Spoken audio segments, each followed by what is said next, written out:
Apabila Anda membaca naskah Mertasinga, pemirsa, di situ Anda akan menemukan satu kisah yang cukup unik, di mana kisah yang diceritakan di dalamnya itu adalah kisah mengenai seorang wanita Sunda, begitu, di mana wanita Sunda itu lahir tanpa ayah, artinya ibunya itu hamil tanpa persetubuhan, begitu, anak anugerah dewa, di mana putri itu mempunyai kesaktian yang luar biasa.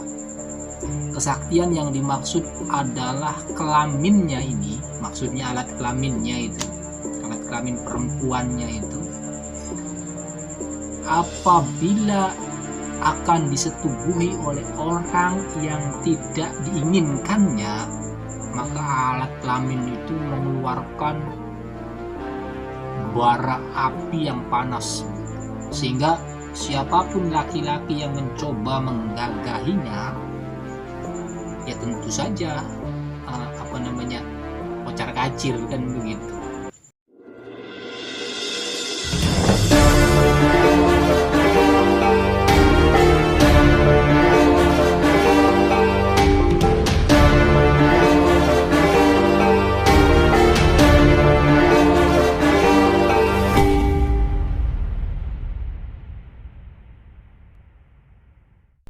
Kisah mengenai Dewi Tanuran Ganggang yang dikisahkan dalam naskah Mertasinga itu, pemirsa, setting zamannya itu, maksudnya latar belakang zamannya itu dikisahkan ketika Cirebon diperintah oleh Sunan Gunung Jati, dan kemudian pada waktu itu Cirebon dikisahkan sedang berperang dengan kerajaan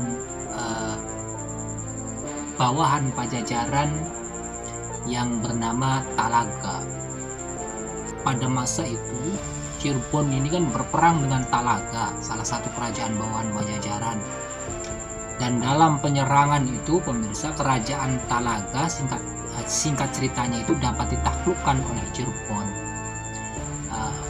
Raja Talaganya dikisahkan tertangkap dan kemudian masuk Islam, sementara adik daripada raja tersebut itu, namanya itu Dewi Mandapa, itu berhasil meloloskan diri atau melarikan diri.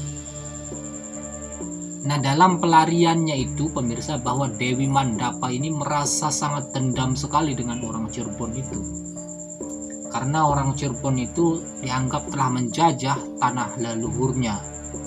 Oleh karena itu dia ingin bersemedi, begitu,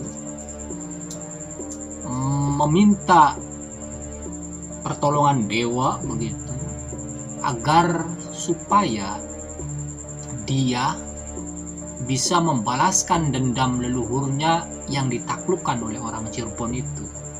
Nah, singkat cerita, Dewi Mandapa ini pergi ke Gunung Padang. Nah, di Gunung Padang itulah si Dewi Mandapa itu memohon kepada dewanya, begitu, untuk agar bisa membalaskan dendam kepada Cirebon. Nah, singkat cerita, pemirsa, Dewi Mandapa ini ternyata bersemedi tuh. Nah, ketika semedi itulah kemudian Dewi Mandapa itu mendapat bisikan bahwa nantinya Dewi Mandapa itu ketika bertapa itu nanti akan mengandung. Nah, singkat cerita, Dewi Mandapa ini setelah bersemedi sekian lama itu mendapatkan perutnya membesar, ya, karena mengandung anugerah dewa itu. Nah, anak yang nantinya lahir itu kemudian dinamakan Dewi Tanuran Ganggang. Dinamakan Dewi Tanuran Ganggang ini karena Dewi Mandapa itu hamil itu setelah makan buah sirih, begitu, kemudian mengandung.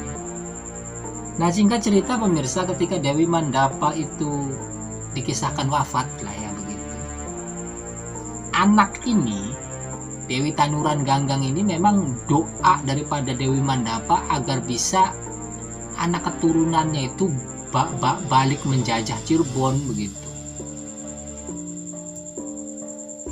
Nah, kemudian singkat cerita, pemirsa, bahwa Dewi Mandapa ini besar, begitu, dan besarnya itu cantik sekali, begitu, dan bahkan di zamannya itu dikisahkan itu kecantikannya itu luar biasa. Dan ketika Dewi Mandapa itu sudah besar, dikisahkan ya Sunan Gunung Jati wafat, Dewi Mandapa sudah wafat, dan Cirebon pun diperintah oleh keturunannya Sunan Gunung Jati, Banten pun oleh keturunannya Sunan Gunung Jati. Nah, dikisahkan Dewi Mandapa ini pada mulanya pemirsa, kecantikannya itu membuat penguasa Jayakarta pada waktu itu tertarik, begitu loh. Tertarik sehingga penguasa Jayakarta, Jakarta maksudnya, mengawini putri itu.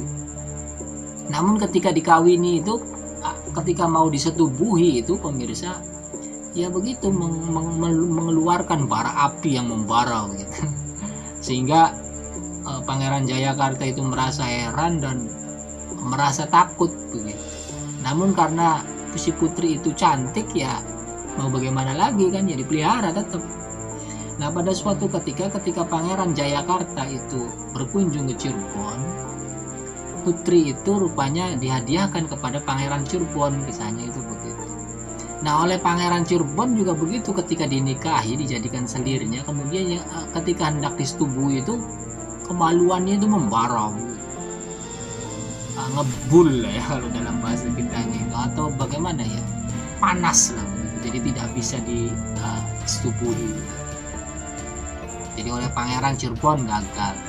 Nah, suatu waktu Pangeran Cirebon ketika berkunjung ke Mataram, pemirsa, Dewi Mandapa ini, maksudnya Dewi Tanuran Ganggang ini, dihadiahkan kepada Sultan Mataram.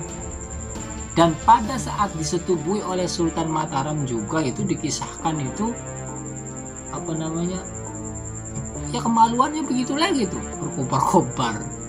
Sehingga Sultan Mataram karena merasa heran dan kemudian karena merasa bahwa perempuan tidak beres, akhirnya Sultan Mataram itu memutuskan akan membunuh dari putri itu. Akan tetapi dicegah oleh Sunan Kalijaga, dikisahkan dicegah oleh Sunan Kalijaga karena membunuh orang tanpa sebab dan kesalahan itu dalam hukum Islam itu haram. Nah, akhirnya perempuan itu kemudian ditukar kepada pedagang Inggris, begitu ceritanya.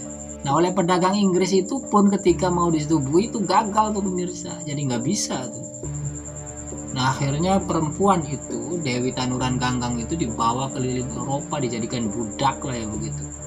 Ya, karena saking cantiknya begitu. Karena saking cantiknya ya banyak yang mau, pemirsa. Cuma ya begitu tuh, ketika hendak disetubuhi gagal. Ya karena begitu, karena kemaluannya itu berkobar-kobar begitu kisahnya. Namun pemirsa, ada seorang Eropa begitu, rupanya yang berhasil memadamkan atau kutukan itu. Nah, sehingga pada akhirnya orang Eropa itu ya berhasil menyetubuhi Dewi Tanuran Ganggang. Dan dari persetubuhan itu kemudian lahirlah orang-orang hebat. Dan orang-orang hebat ini nantinya itu adalah mereka yang nantinya menjadi pimpinan atau pendiri VOC Belanda.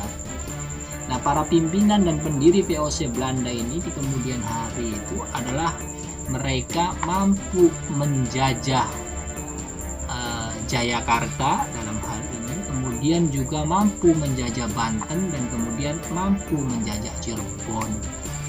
Jadi dalam kisah ini dikisahkan bahwa keturunan sumpah Dewi Mandapa yang ingin membalaskan dendam terhadap orang Cirebon karena meruntuhkan kerajaan nenek moyangnya, dalam hal ini Talaga dan Pajajaran begitu, berhasil membalaskan dendam melalui anak keturunannya, yaitu anak cucu daripada Dewi Tanuran Ganggang.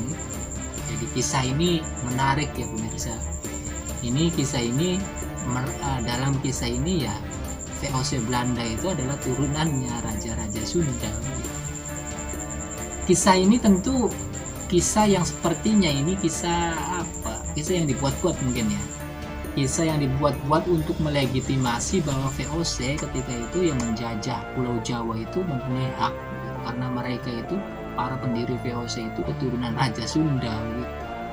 Dan memang tanah yang dijajah oleh VOC ini kan awal mulanya itu adalah tanah Sunda di Jayakarta itu, sebelum kemudian akhirnya menjajah Banten, Cirebon, dan seterusnya satu Nusantara.